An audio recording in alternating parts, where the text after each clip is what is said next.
তোমাদের সকলকে স্বাগত জানাই ওয়েস্ট বেঙ্গল জব আপডেটসের অফিসিয়াল ইউটিউব চ্যানেলে। আজকের এই ভিডিওটিতে আমরা আলোচনা করব পূর্ব বর্ধমান জেলা আদালতে একটি নতুন চাকরির বিজ্ঞপ্তি প্রকাশিত করা হয়েছে তা নিয়ে। পশ্চিমবঙ্গের যে কোনো জেলা থেকে এখানে তোমরা আবেদন করতে পারবে। ভিডিওটি তোমরা শুরু থেকে শেষ পর্যন্ত অবশ্যই দেখো। সমস্ত কিছু বিষয় নিয়ে আমি এই ভিডিওটিতে বিস্তারিতভাবে আলোচনা করব। জেলা আদালত ও ফৌজদারি আদালতে কর্মী নিয়োগের বিজ্ঞপ্তি প্রকাশিত করা হয়েছে। প্রতি মাসে বেতন দেওয়া হবে 17,000 টাকা। গ্রুপ ডি পদে এই নিয়োগটি করা হচ্ছে।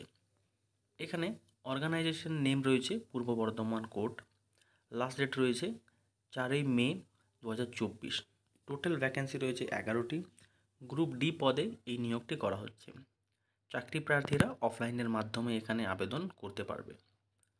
স্যালারি দেওয়া হবে 17,000 থেকে 43,600 টাকা প্রতি মাসে।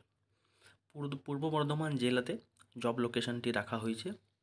পশ্চিমবঙ্গের যে কোনো জেলা থেকে এখানে তোমরা আবেদন করতে পারবে।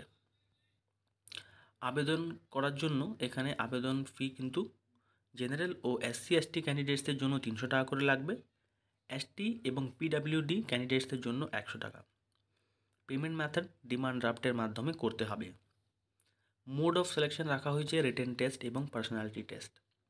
Qualification details: as per official notification, candidate should be completed class 8 pass from recognized school board and must be physically sound and fit.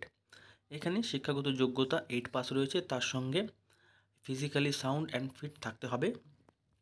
এবং এখানে রিকোয়ার্ড এজ লিমিট তোমরা দেখে নাও। সর্বনিম্ন এজ রাখা হয়েছে 18 বছর এবং সর্বোচ্চ বয়স রাখা হয়েছে 40 বছর অফিসিয়াল যে নোটিফিকেশন অনুযায়ী।